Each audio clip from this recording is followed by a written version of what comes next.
Panaglambigit 2022, LaSalle University Family Days, building communities to transform lives.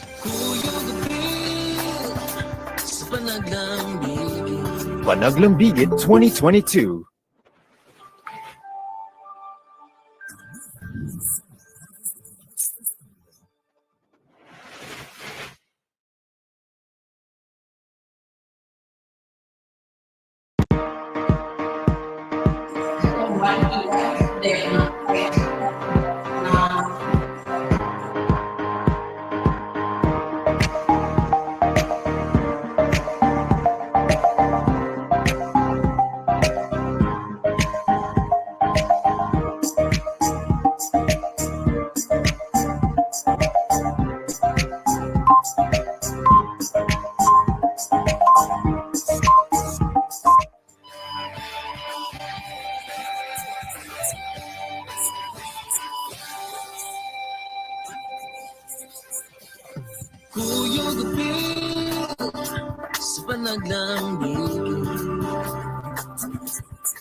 ANIA LaSalle Harvest of the Arts Festival. sulAtNIMO involves diverse Bisaya songwriters both in LaSalle University and the regions of northwestern Mindanao.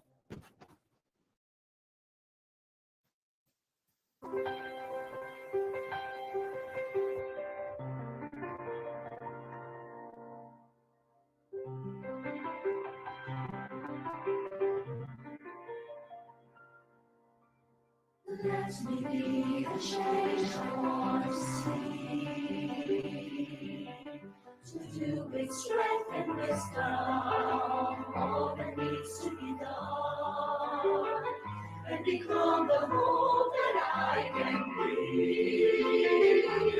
Set me free from my fears and hesitation.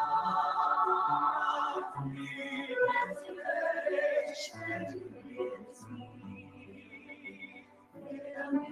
with spirit to face the challenge. Start the change I long to see.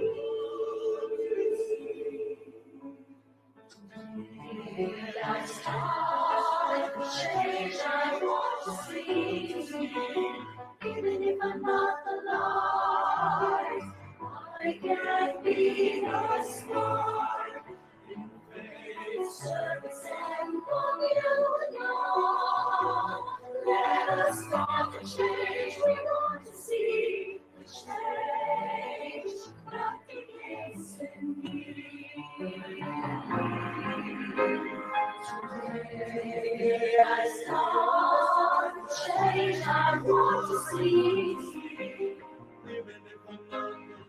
Even if I'm not the light, I can be the star.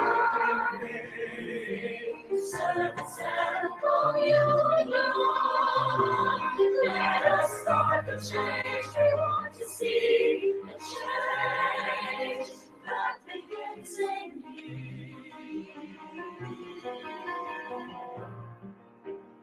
Jesus in us, Jesus in us.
ANIA LaSalle Harvest of the Arts Festival.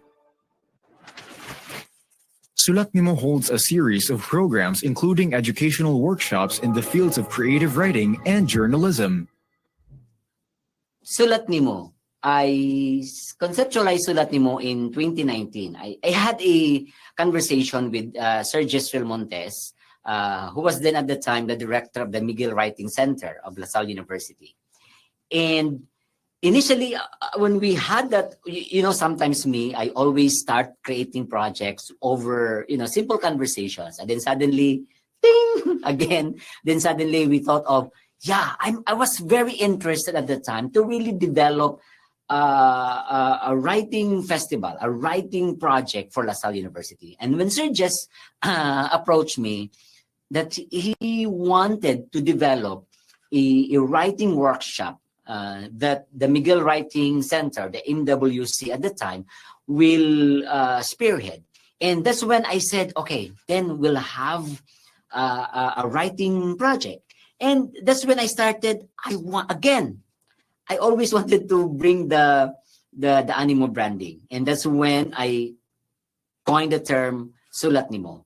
With this, I started contacting my good friend Juan Iquez, Christian values in real life, to come to Osamis to conduct the first ever sulAtNIMO in November 2019. And that was the birth of sulAtNIMO. At the time, when I had a discussion with Sir Jess, we wanted that the output of sulAtNIMO will be staged into a production. And it can be either the family days or in the university days. And then I was pushing that idea of, it can be from sulAtNIMO to dulAtNIMO. So you have the output of sulAtNIMO will now be staged, will be mounted into a festival of performances, which we will call at dulAtNIMO. Unfortunately, pandemic came. So in November 2019, it only happened. And then, when the pandemic hit, we were on standstill. So that idea of producing whatever that will be developed from the sulAtNIMO and, like kind of mentoring of the students of LaSalle who participated during that first workshop, that they will be able to create sort of 10-minute plays. Then eventually we can be staged as a dulAtNIMO, and that was the trajectory of sulAtNIMO. I think that is for me what really inspires me to push through with sulAtNIMO, especially that it's not only me alone, but I have a partner who believes in this inside the university, Sir Jess, being the director of the MWC at the time. And I know that we will go somewhere with this project. It became easier on my part because the MWC with the LSU Tingo, they become the organizers. They manage the whole event. So I was just to really guide them what to do next, what to prepare next. In the students, student writers of LSU Tingo, and of course under the MWC, they were there to support the conduct of sulAtNIMO. And that made my life easier because I was just there to facilitate, things that are needed. But the guys, the writers, were there to support, we're there to manage the whole event. I think the success story of that first ever sulAtNIMO is that idea that we are able to present to the world that LaSalle University can organize a writing workshop, and eventually that we can invite experts from outside of Osamis to come to LaSalle University to facilitate or to train our aspiring writers in the area. I am hoping that sulAtNIMO with now, we under the new festival management now and making it as a writing festival, that it will it will create more ripples. It will encourage more writers. I know that we have good writers in the area, in LaSalle University, for example.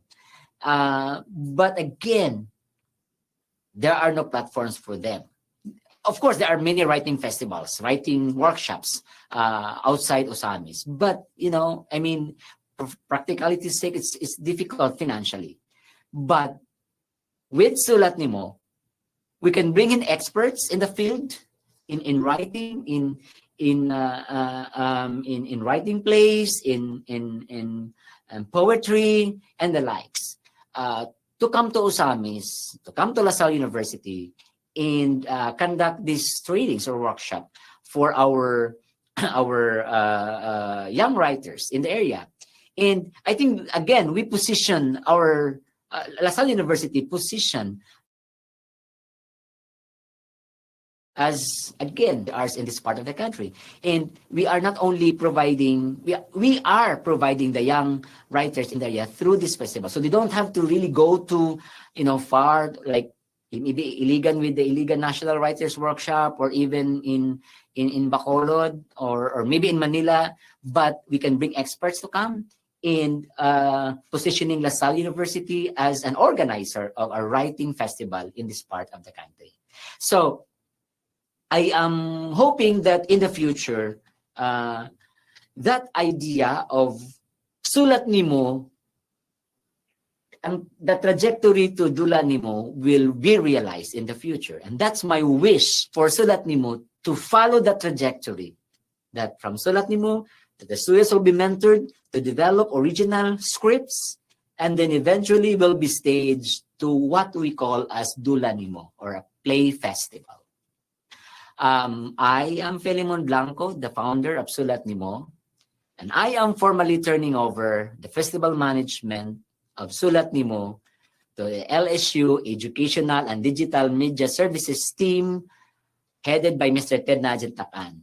I am wishing that you continue providing, creating platforms for the young writers in the area, and really pushing for the students to write, and let their works be staged in the future under dulAnimo. Congratulations, way to go, sulAtNIMO. Thank you. I am forever Lasallian, Animo LaSalle. sulAtNIMO holds a series of programs including educational workshops in the fields of creative writing and journalism.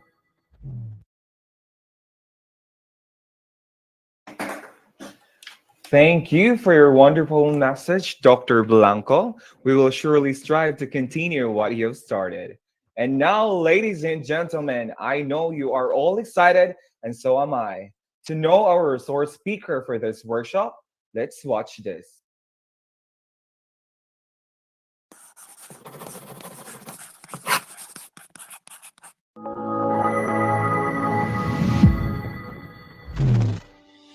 Alter is 42 years old and lives with his mother.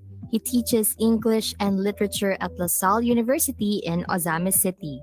He is trying to finish his MA in creative writing at Silliman University.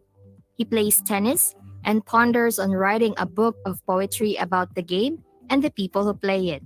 He was a fellow for poetry in the 28th Iligan National Writers Workshop.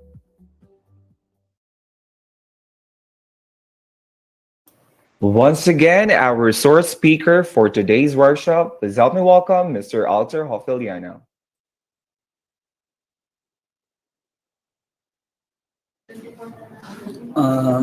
Good morning. Thank you, Jimmer. Can you hear me? Am I audible? Yes, sir. Okay, thank you. So, can you please play this? Yes, the slide. Put on the slide, Jimmer.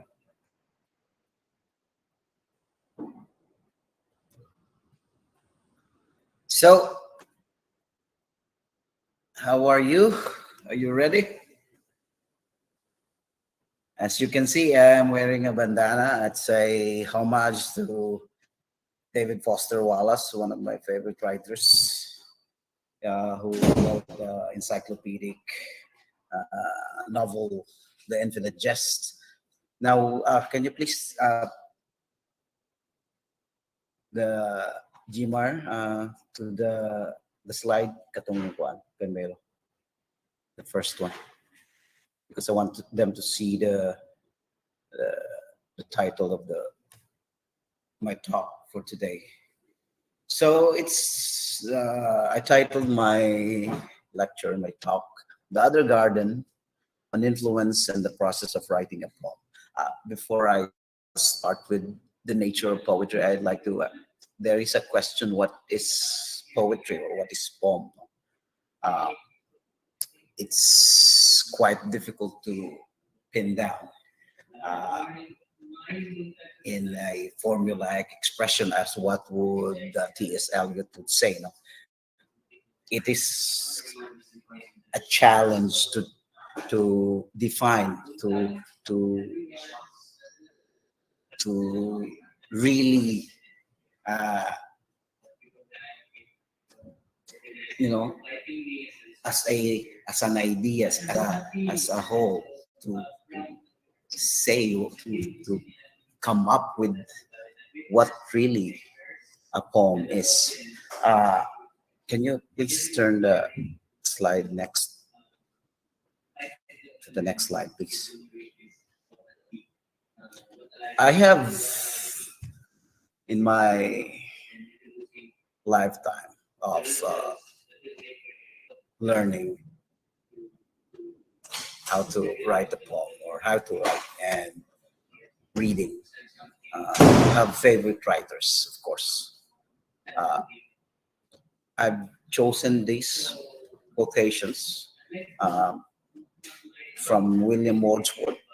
He said, "Poetry is the spontaneous overflow of powerful feelings. It takes its origin from emotion recollected in tranquility."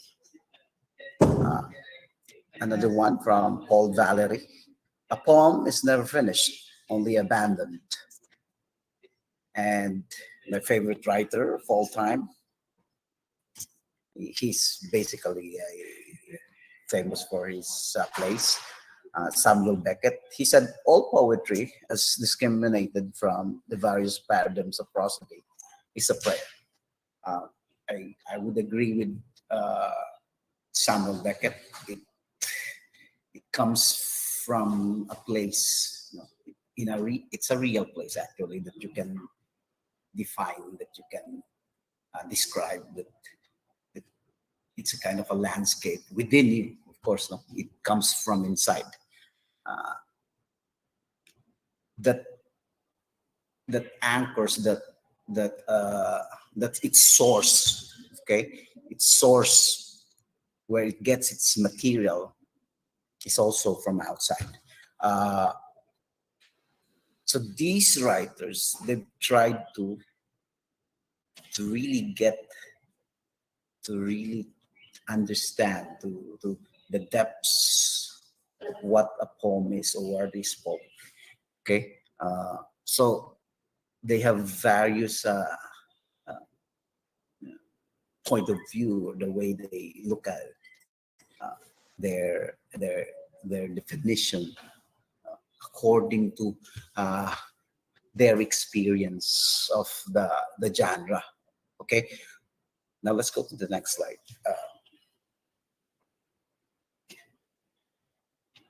I want you to listen carefully to this next presentation, which is a video, a very short one, from another favorite poet, which is who is Simon Armitage from England.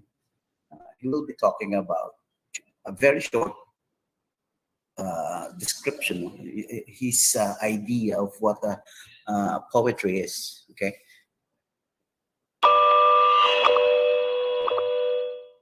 Simon Armitage has been writing smart, witty, stark poetry for over 30 years now, observing, watching, commenting on Britain and British people. Much of his work is rooted in the north of England, where he still lives, keeping his distance from the cultural and literary establishment, although he's now something of a national treasure with a CBE to prove it. But I wonder, is being a poet something of a thankless task? Where is poetry now? Is it slowly being suffocated by a lack of understanding, public interest, a lack of money? It's a cliche to say that modern poetry isn't valued, but to find out whether it is, we conducted a pretty unscientific poll. Do you know any poetry? What do you mean poetry? You know, can you quote me a bit of a poem? Yes.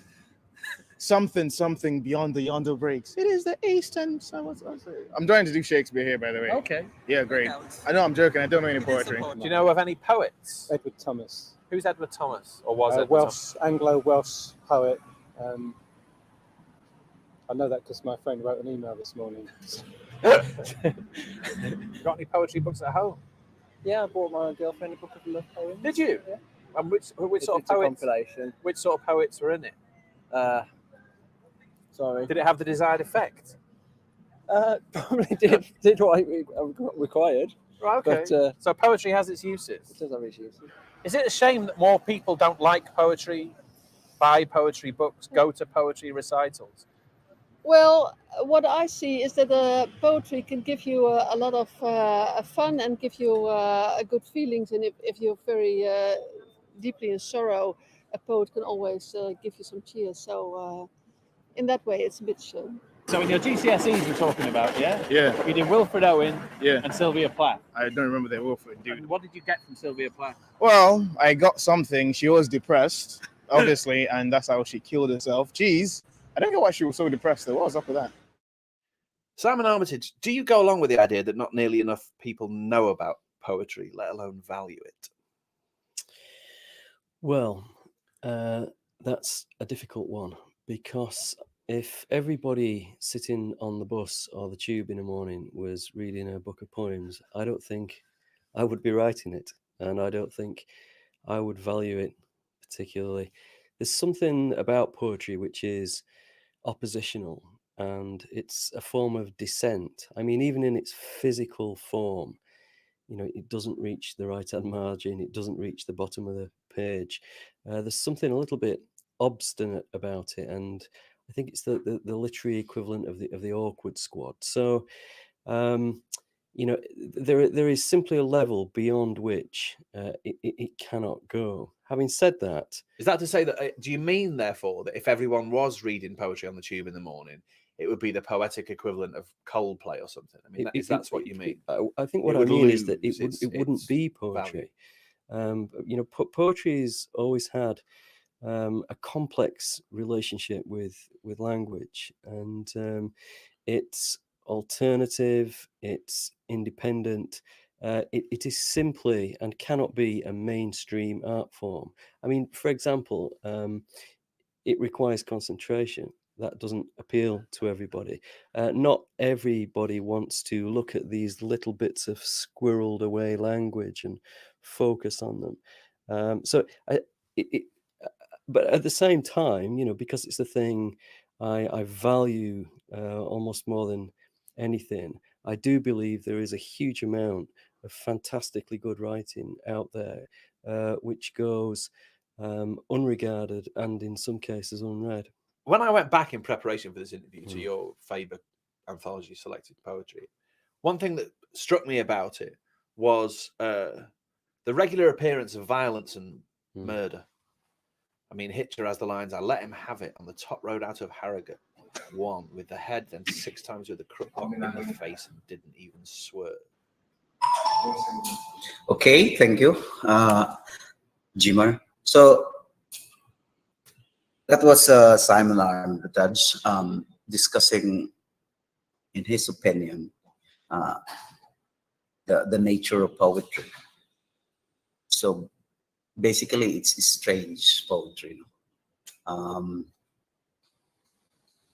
The language, how language is used, and even the way it looks on a page, it does not follow the conventional writing.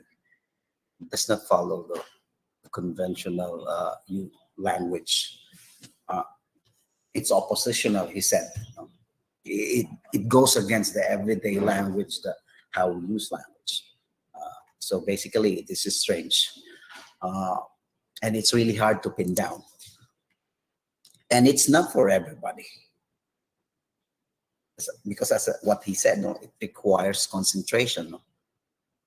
needs a lot of uh, focus to really access this weird, this strange looking uh, words put together in a page. No, the form itself is strange. No? It's the way it looks. So that's the nature of poetry. It's not that easily accessible. It is defamiliarized. To say something, to say things that are familiar to us. Uh, so I'm going to talk about the beginning, the beginning of my where everything started. This adventure in writing. Uh, so the topic of this talk is a direct result of material poverty. What I mean by material poverty is the lack of books to read during my developing stage as a reader. In the nascent phase of a writer's life, reading is an indispensable ally that he must rely on to enrich his imaginative mind. As far as I can remember, it was the illustrated Bible stories that piqued my interest in reading as a child. There's never a doubt that the love for stories started early in my life. I sought stories in written form as well as its oral alternative. I grew up in a town where it was scarce to find books of literary quality.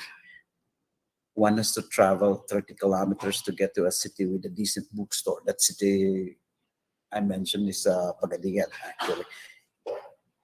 I grew up in Zamboanga del Sur. Even with that fact, the assurance of getting a book of high quality is still unquestionable. I salvaged pocketbooks my older sister either rented or purchased from a local grocer. She knew they were types that one reads and forgets. Still, those pocketbooks with dog-eared pages were not enough to initiate a genesis for a metaphorical leap that my young mind sought. I do remember those early reading years with fondness, and I believe that in some ways those books sustained my love for literature. Eventually turned to our neighbor for his local stories and creative improvisations.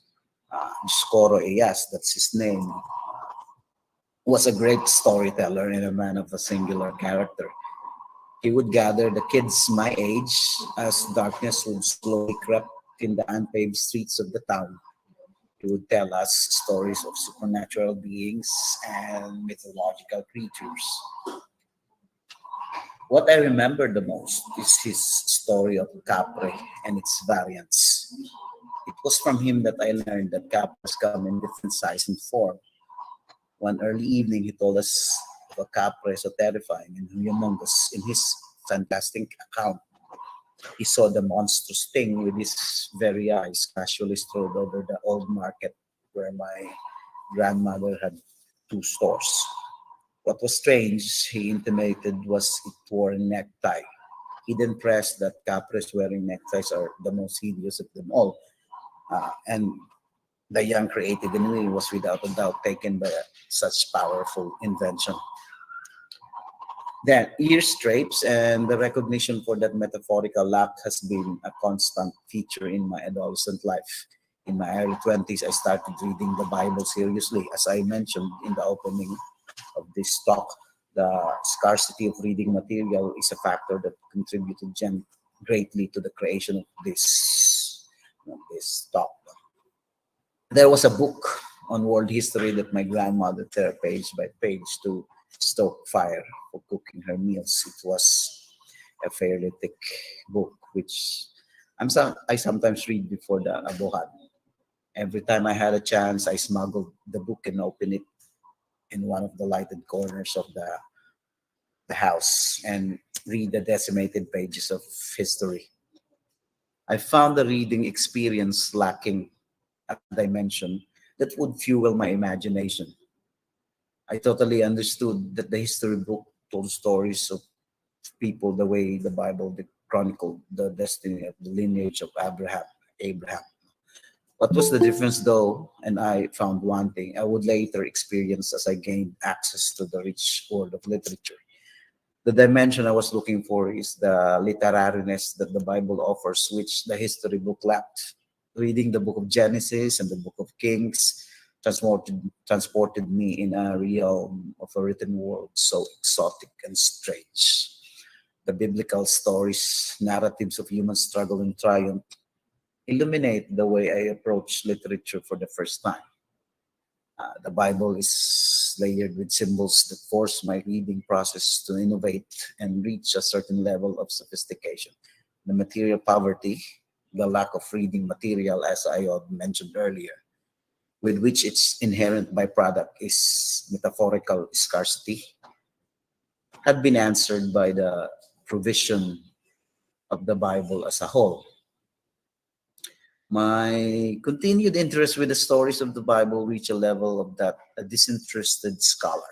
I would reread books and chapters of the scripture that I find fascinating and key to unlocking the human dimension against the structural built around the divine. I would wonder what happened to Lazarus after Jesus raised him out from the dead. I imagine how Magdalene's breasts would swell as she accidentally brushes the skins against the horse shoulder of the Messiah. My favorite pastime is to conjecture the arc of Adam and Eve's love story and survival. Did they get bitter and intolerant with each other as they grew older? Was love enough for them to push through the scarce moments of their lives? Or was love the only thing that they cling to in the precipice of God's abandonment? Then the stories of wars and battles of regions favored and fallen from God's grace, of political intrigues and lamentation of the prophets. These two sustained my study of the scripture. I would come to differentiate the voice and the writing style of each book of the Gospels. I attained an understanding that the story's strength is not only reached through content but also form. It is so tantalizing to tell a story from different points of view. This is what I exactly did with my short story, The Birthday, and my poem, The Book of Habakkuk, and also the other two poems I wrote, Lazarus Hypermart, Prince Hypermart, no, in Tangub. I have finished writing the narrative from the point of view of the goat in the short story, The Birthday. The other two stories of the same content are yet to be written in the voices of the Mujahideen and the soldier. So the writing of a particular story told in different points of views, voices, experiences, biases, characters, and even worldviews, I trace in how my reading of the Gospels influenced me. Basically, the lack of reading material forced me to rely on what was available, which is the Bible. Reading the Bible initiated a metaphorical leap that was missing in the first place. So, as my reading grew stronger through the investigation of the biblical narratives, I gained abilities in expressing myself using tropes which I acquired from the aforementioned book. The ground where I could spring forth and arrive to a literary orbit has been captured, immersed, and cultivated. In a way, I can say that the Bible as a whole is the first literary artifact which provided my imagination, images, symbols, characters, language styles which it can work on. I am the pioneer that larked and trudged further into the horizon, but the scripture is the space that provided for me material as I create and invent. For Moses, the vision and voice of the burning bush stayed in him and accompanied him as he descended from the mountains. The scripture is my personal burning bush. It will continue to provide me visions and new ways of expression of the things that humanity are so familiar with and deeply know. The Bible is one of the most important books that I will read for inspiration. Its influence is undisputed, as my creative work so often alluded to its stories. Writing poetry is a creation of a word, not necessarily out of emptiness. Imagination is like a person holed up in his or her room, looking out through the windows. The world outside does what it is engineered to do, and it does not for a second stop to remind itself of what occurs in the shadows through the window. Thomas McClanahan in 1980, in his essay on the act of creation within the poem, observes that in Mark Strand's poem, to begin, the poet figure creates a world out of emptiness. But McClanahan traces this influence to Wallace Stevens' woman in The Idea of Order at Key West, who must order words of the sea. So there is a parallel in a way influence occurred between Wallace Stevens and Mark Strand and the Bible toward my poems, fictions and poems. My creative work owes much to that created world out of the void. The stories piled up as biblical world continues to accumulate layers upon layers of human condition. The world I must create in my poetry is not necessarily empty. Okay, for as a writer and an observer, is familiar with the human condition. My writing has to draw forth from the springs of a garden where all of existence had been already named. When the naming has been done, there is not much to do but learn the mystery of the nature of naming. I have allowed the Bible to influence my creative work because I believe humanity must not grow weary of telling her stories. Like Mark Strand in his poem, The Story of Our Lives, he stresses the necessity for continued creation and reinforces our own existence, which is molded from our imagination. So basically, can you turn the slide, Jimar? Yes. So that was influence. It's the my work, no, my creative work, especially my poetry. I I I drew a lot from the springs of the biblical stories and narratives. That's where I get the starting point. Yeah, ako nagsugod. That is my point of embarkation, of adventure. Uh, Let me continue.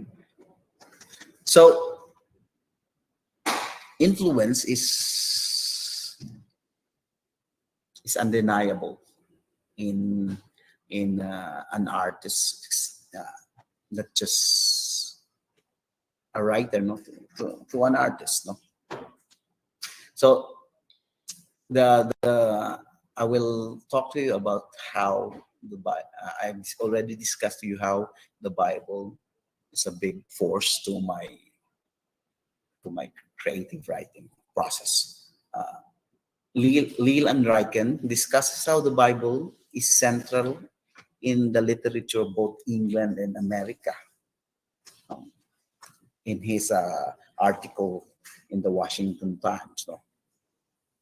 He said it's a primary material source and influence that is cohesive factor for West's literary development. No?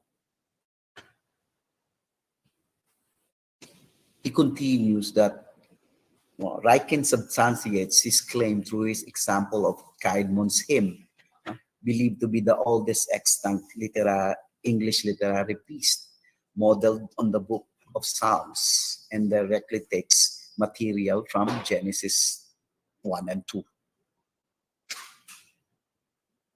Another one is Allen Ginsberg's poem How. Allen Ginsberg is it's already dead, an American writer. He's one of the representatives use of the beat poets. According to Savage, Savage describes how Allen Ginsberg's poem Howl echoes Old Testament prophets through its poetic voice, and the various aspects of its structure elicit several Hebrew prayers. Furthermore, the prophetic voice Allen Ginsberg employs that haunts the metaphorical landscape of the poem Howl, coupled with structure that goes against the modernist control and precision, proceeds with a sweeping indictment on the spiraling out of control capitalist American society. So basically, Howl is like in the Old Testament's lamentation of the prophets. No? But this time in Howl, in Allen Ginsberg Howl, it is an indictment, sweeping indictment of the out of control capitalist American society. It's a critique to the American society.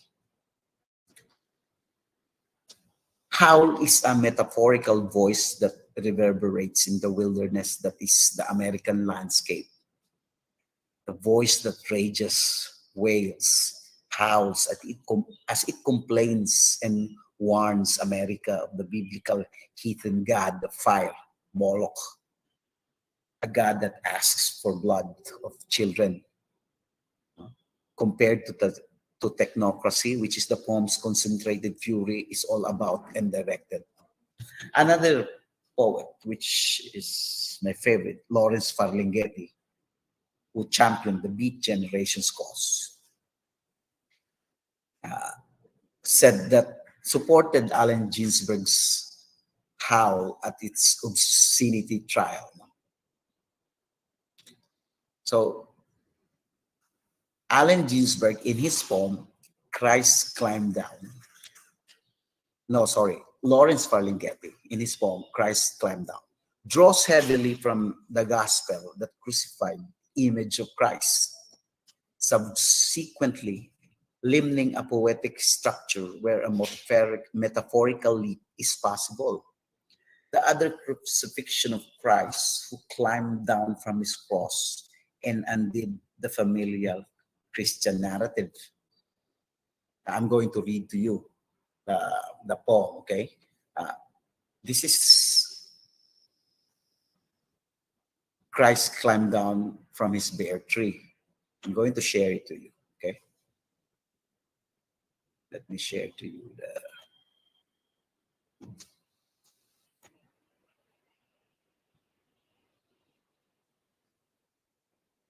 Oh, sorry.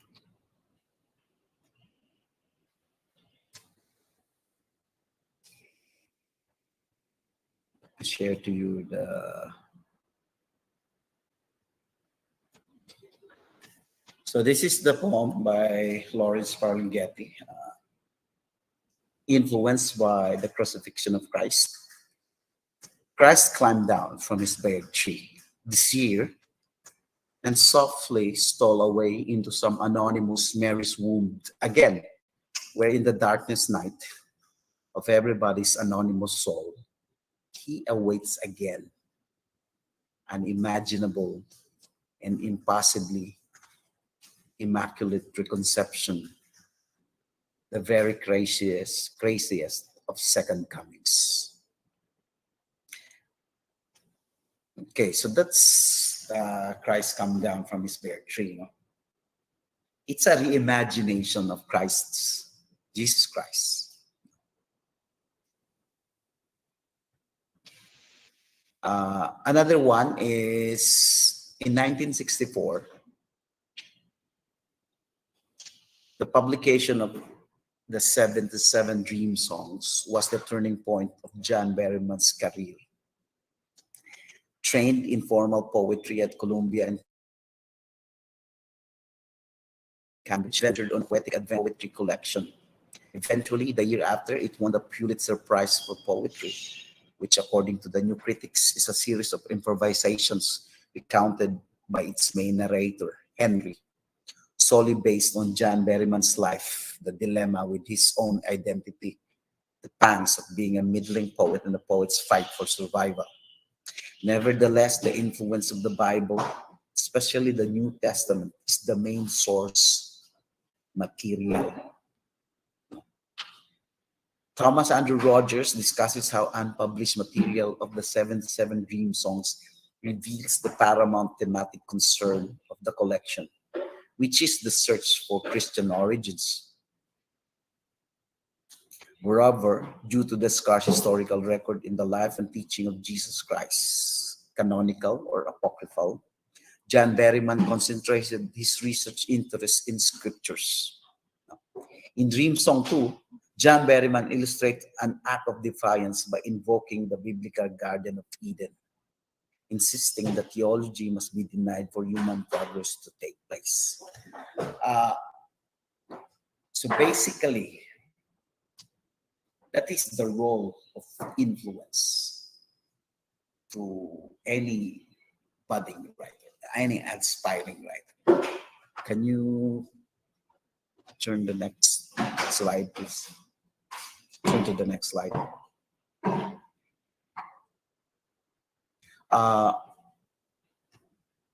But you will not get to this point, this influence, if there is no reading, okay? It has to start with reading. Reading and writing, they go together, no, hand in hand. Both are a lonely, a solitary activity. Okay, you have to remember that. It takes a lot of reading to, reading, crystallization, and internalization, to internalize, to process all of the information, and then to finally mold something out of that reading experience. No? Of course, what we express, what we write about, they come from that experience with the world. No? Maganda siya. But reading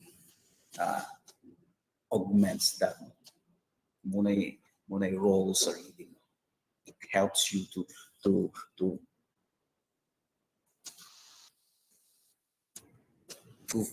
get to that point, no? Get to that phase where you can fully express everything that you've accumulated, because life is all about research. After that research, you have at some point in your life, all of that accumulation and research, inquiry, you finally have to express them. That's the point. So it is indelible, as what I have mentioned earlier, an indelible aspect, factor. Very important for your writing to finally have a firm ground where you can launch, where you can start. It's where you can spring forth a metaphorical leap. That is the action. That is the time when you finally have that courage, that skills, the knowledge. Finally, you can have that metaphorical leap to express. Okay? I'd like to share to you some poems. I'll share to you Lazarus and Prince Hyperman. Where is that? I'm going to read it. Um, as I mentioned earlier, I mentioned Lazarus, no? I wondered what happened because the narrative stopped. Digtura kutob. I wanted more. I wanted more from Lazarus. No? But after he was cold, he was risen from the dead, the narrative stopped. No? And my mind could not really dwell on that. I wanted more pa man ko, no? I wanted it to continue, no? That's why it became yes, that narrative, for example, of that. Buto siya'y sinugdanan, an agent, the itch. But it's so hard to contain, no? Because I wanted more, no? I wanted more literature out of that, no? Where could I get literature? Where could I get poems, stories? If I could not get stories and poems about Lazarus, then I should make one. I should invent one. Okay. So I'm going to share to you, no, the two poems I wrote about Lazarus. No?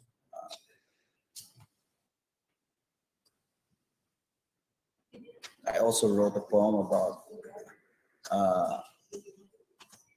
Jonas, no, who was swallowed whole by the fish. No? But that would be for some other time. No? So here it is. No? This is about Lazarus. Lazarus of Prince Hypermart. Okay. Let me see. A long line of shoppers championing the pattern brought about by the plague. Write the whereabouts, the name, age, and sex signature. Indicate the temperature. I just crawled from a cave, but before that I had to roll the rock that serves at its door. Because my idiotic sisters don't understand the great calm, the great indifference of death. They had to plead, requested for the great miracle performed. This guy in a robe listened to these petty women and did the deed. He said he crashed a wedding party and had everyone drunk. Son of a bitch called Lazarus, come out. Never had 9 words spoken at me again. Not even a concern for my future. What will you do now? I am here for the tissue, the rolled one for wiping one's ass. I start with my feet, the limbs. What a drag. I have to wrap my corpse with this paper for shit. That's Lazarus of Prince Hypermart. As you can imagine, this is written at the time, I think, around during the pandemic, no, the height of the pandemic. Yes. And then the other one. This is the continuation. So it was Lazarus. And then, of course, Alter was also at Prince Hypermart. Alter at Prince Hypermart.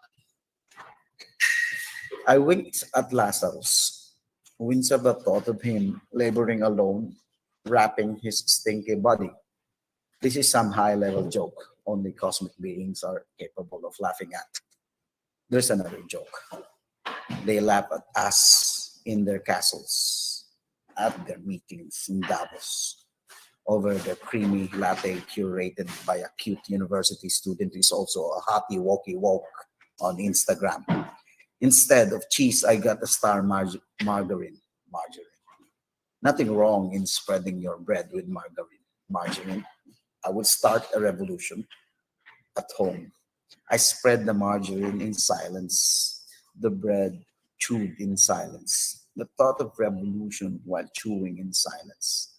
I look for some pictures of cheese on Instagram. So basically, these two characters, Lazarus and Alter, both in a may problema, no? In a predicament. Lazarus trying to fight his way to get a tissue to band-aid his, to wrap himself. Can you imagine that? It's like a zombie, walking in Prince Hypermart to get tissue. And then Alter too, trying to get a butter. Of course, there's no butter, and instead a star margarine. So both are in a predicament, and both are in a hilarious situation. The human condition. So, out of that, sa akong longing, yearning for more, for more of Lazarus' story, I came up with this. You might say it's blasphemous, but this is literature.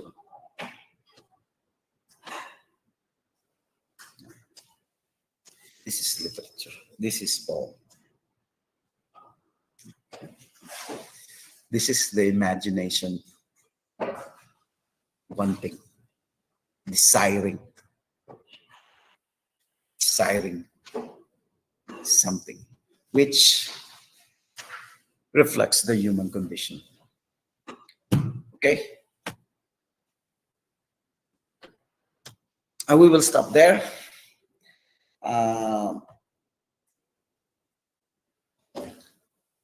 Do you have some questions? Are we going to discuss more?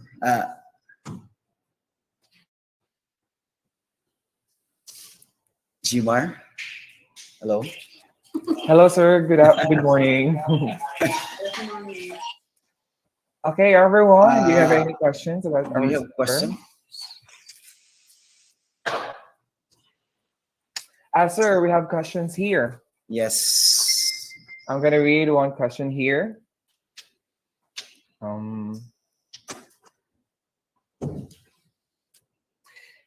In your experience as a poetry enthusiast, what are the struggles that you face, and how does the art of poetry affect you? Struggles. Yes, sir. The language itself is a struggle because this is not my language. This is not our language. Okay, I solely write in English. No? But recently, just last year, I think, 2 years ago, in the height of the pandemic, I ventured into writing this Binisaya Balak. But to be honest, the mastery of the Bisaya language, I think it can be done, But I guess because of the reinforcement of the educational system and the preference, reading preference, munang lisod kayo to detach, to depart from this, although it's a love and hate relationship, the language itself is a challenge, how are you going to express, what's happening in your ang atuang state, atuang context here, which is the Filipino, the Bisaya, the Mindanao, the Misamis Occidental. and then you're going to express that in a foreign language. No? That's difficult, no? No. How do I cope up with? No, I start. I stop.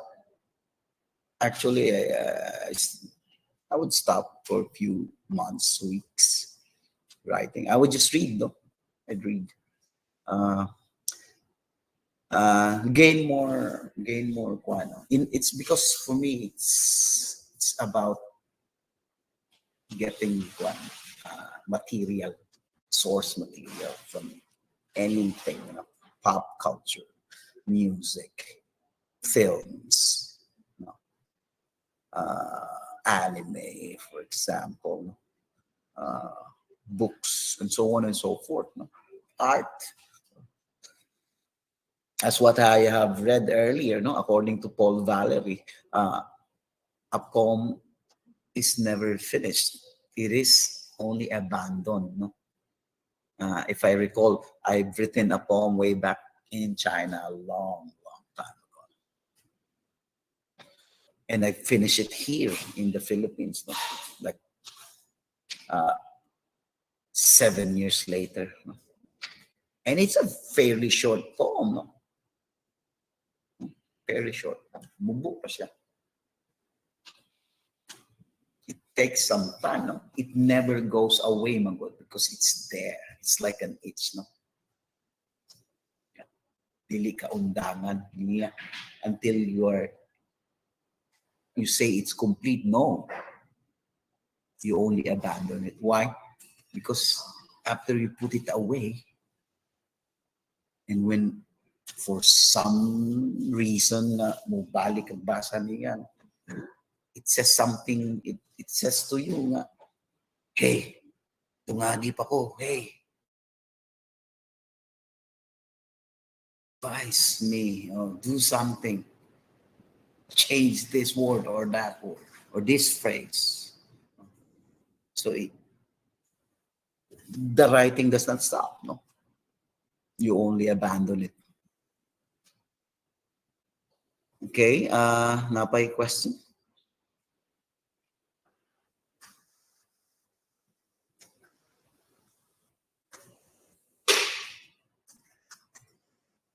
I would really love to share some poems with you, my favorite poems and poets.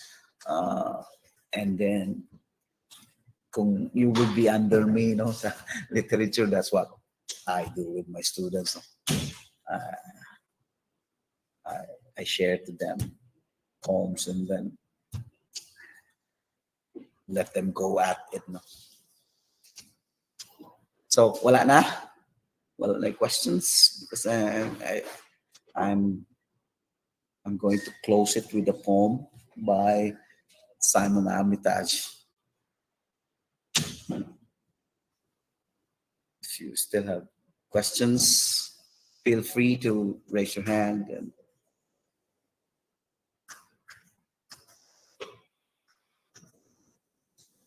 Okay, guys, do you have any questions to our speaker for today? If none, sir, you can proceed. okay, let me finish this talk with a poem.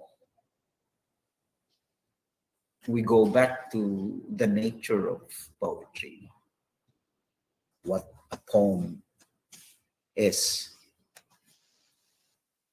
Okay.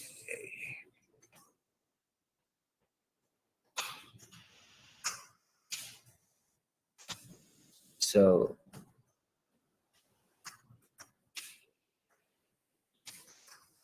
okay. Can you see?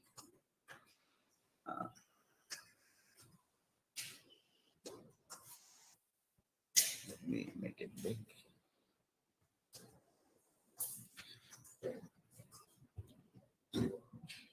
Poem. And if it snowed and snow covered the drive, he took a spade and tossed it to one side, and always tucked his daughter up at night and slippered her one time that she lied. And every week he tipped up half his wage, and what he didn't spend each week he saved. and praised his wife for every meal she make, and once for laughing, punched her in the face. And for his mom, he hired a private nurse, and every Sunday taxed her to church. And he blubbed when she went from bad to worse, and twice he lifted 10 quid from her purse.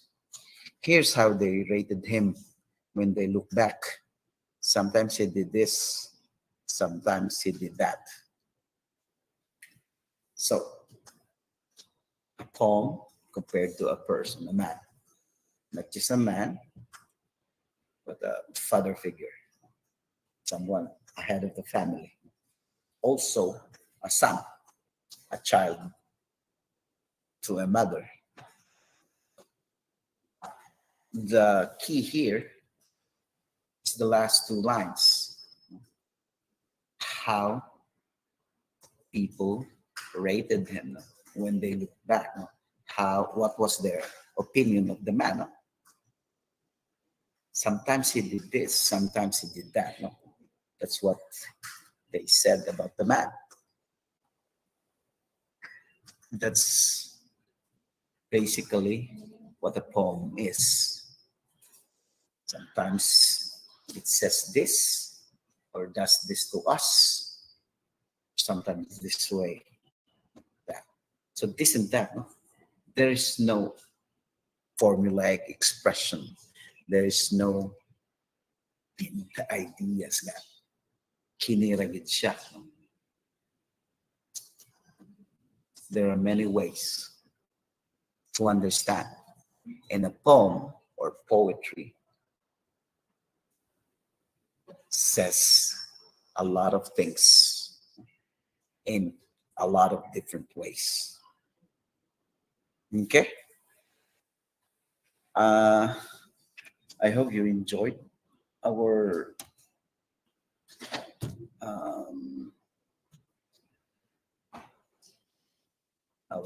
workshop. Things that I've talked about. I hope you gain insights.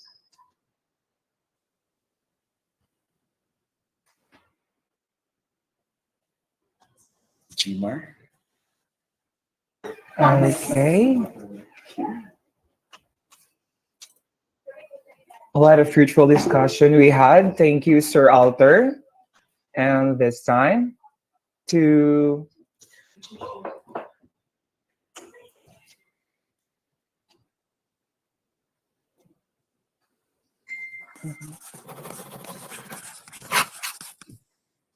show our utmost gratitude and appreciation to our speaker, may we call on our co-festival director, Ms. Syra Apple-Naret, for giving of certificates.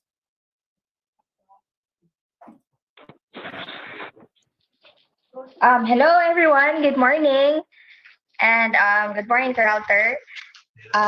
So first of all, I'm the co-festival director of sulAtNIMO Writing Festival, and I would like to thank everyone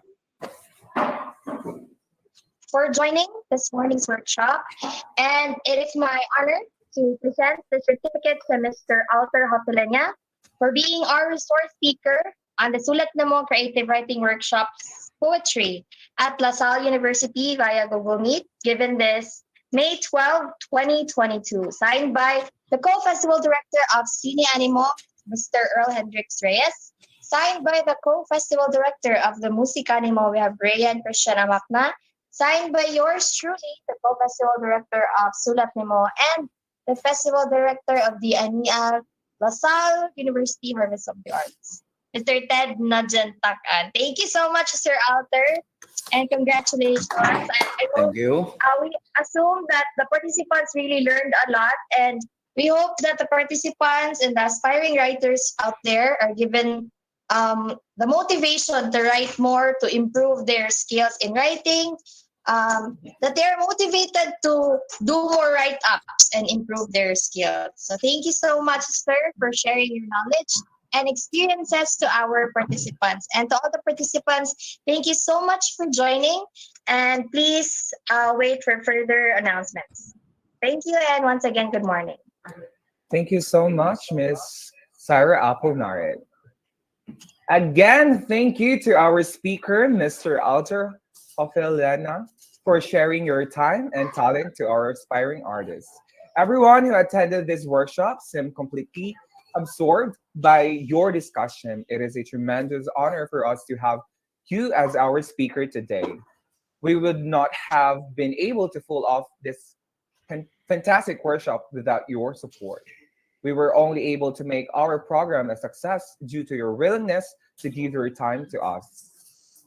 There's so much more to learn from your knowledge and experience. Also, we would like to thank our festival director, Mr. Ted Najuntakan, to the co-director of sulAtNIMO, Ms. Sarah Apple Naret, and the rest of the team, and of course, to our dearest participants. Thank you for participating. Before we end this workshop, we would like to invite you all tomorrow at 9 a.m. to 10 a.m. We will be having a sulAtNIMO creative writing monologue workshop. To register, you can visit the Facebook page of the sulAtNIMO. Also reminding everyone to please don't forget to scan the QR code that will be flashed in your screens or the evaluation form, or you can also click the link in the Google Meet Google Meet chat. The form will be available from 10 a.m. to 12 p.m. Please be guided. Ladies and gentlemen, that ends our workshop. I hope that you had fun and made this inspire you and drive you to write more. Once again, this is Jimar Poligratis. May you all take care and may God bless you. St. John Baptist de La Salle, pray for us. Leave Jesus in our hearts forever. Animo La Salle. You're welcome, all. Thank you so much, Sir Alter. Thank you, Jimar.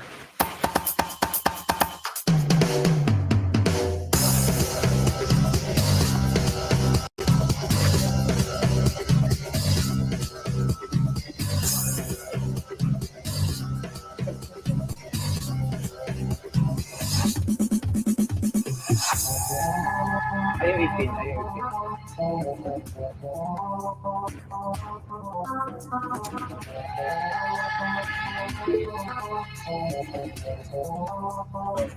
Pin lang.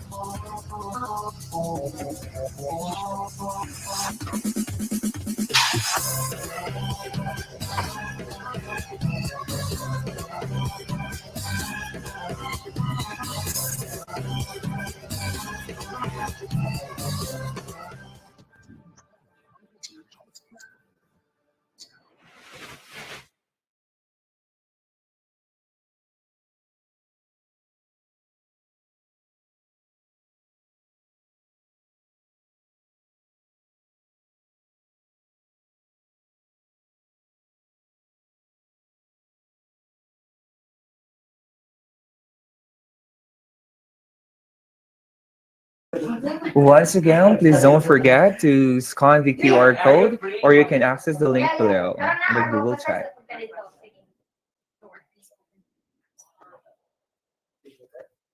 Everyone, you can open your cam for our picture taking. Hello, everyone. Are you still there? Okay.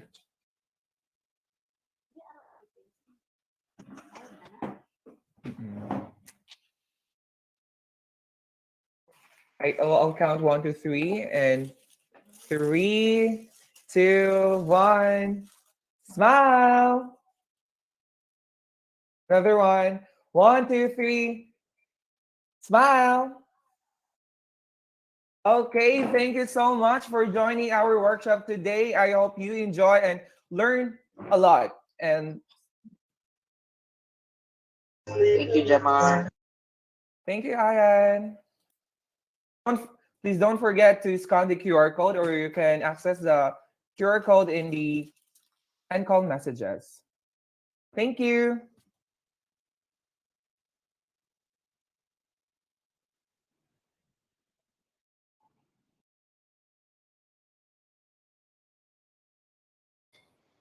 You can also submit writing piece for the.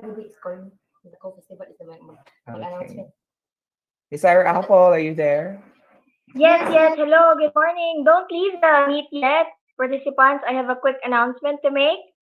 For the participants who joined this morning's workshop, we have the sulAtNIMO Writing Festival will be conducting. It's like a contest, or it's like evaluation to see what you've learned. So you are encouraged to submit a writing piece, and the deadline will be tomorrow midnight. Tomorrow midnight ba? Or tomorrow morning. And any piece about poetry, and at the end of the festival, we will be announcing an award. We will be recognizing the best writer or the best writing piece in poetry. So you will be given a certificate and an award. So you are encouraged to join. Submit any write-ups that you have. It's not required na it's a new write-up. It's a new poem. It could be an old one, or kanang na-write na ninyo before. You can submit it, and then we will be shortlisting it, and then our speaker will be judging your pieces.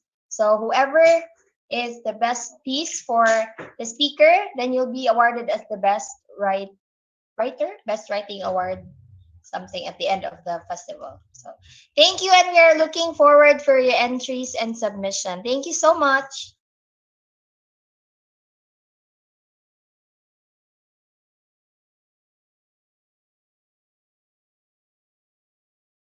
Let's go. Thank you, everyone. Thank you for joining. Hey, hey.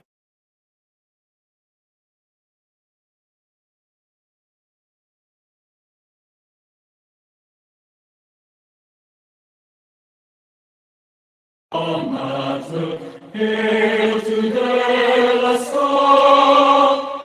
We'll hold your banner high and bright, a shield of green and white. We'll fight to keep your glory bright, and never shall we fail. Hail to thee, our alma mater. Hail, hail, hail. Hail, hail, alma mater. Hail to De La Salle. We'll hold your banner high and bright, the shield of green and white. We'll fight to keep your glory bright, and never shall we fail. Hail to thee, our alma mater. Hail, hail, hail. Hail to thee, our alma mater. Hail, hail, hail.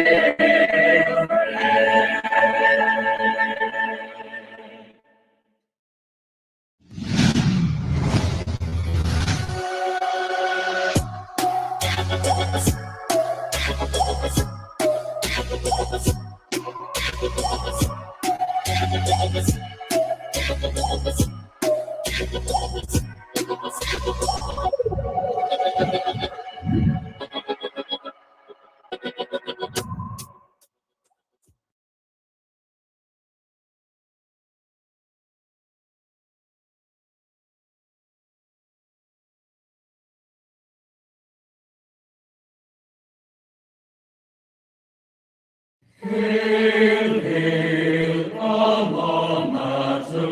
Hail to De La Salle. We'll hold your banner high and bright, a shield of green and white. We'll fight to keep your glory bright, and never shall we fail. Hail to thee, our alma mater. Hail, hail, hail. Hail, hail, alma mater. Hail to De La Salle.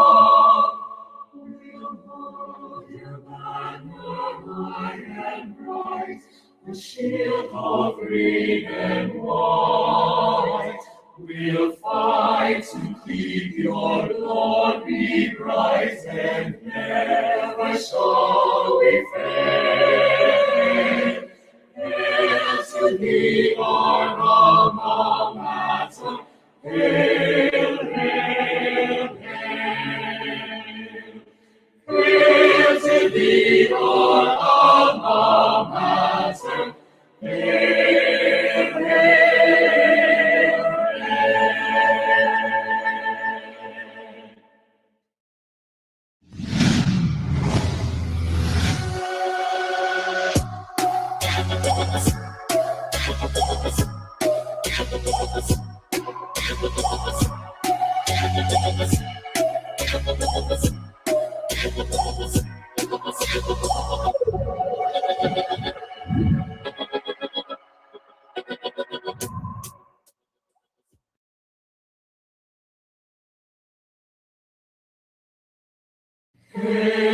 hail.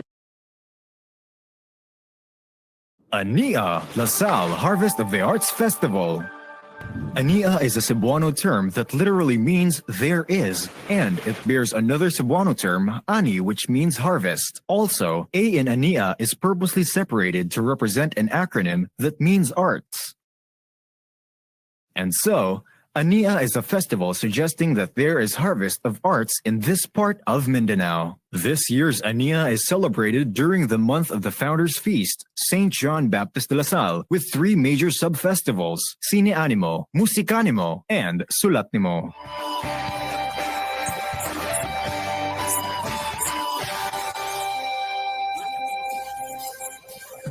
Kuyog apil sa panaglambing.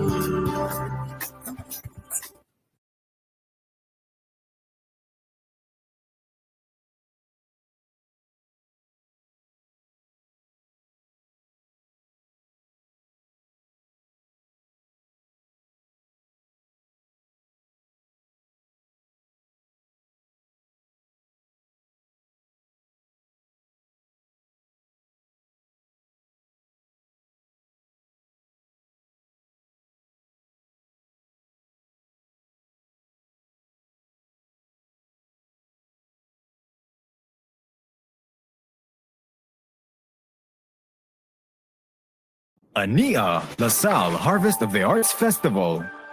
Ania is a Cebuano term that literally means there is, and it bears another Cebuano term, ani, which means harvest. Also, A in Ania is purposely separated to represent an acronym that means arts.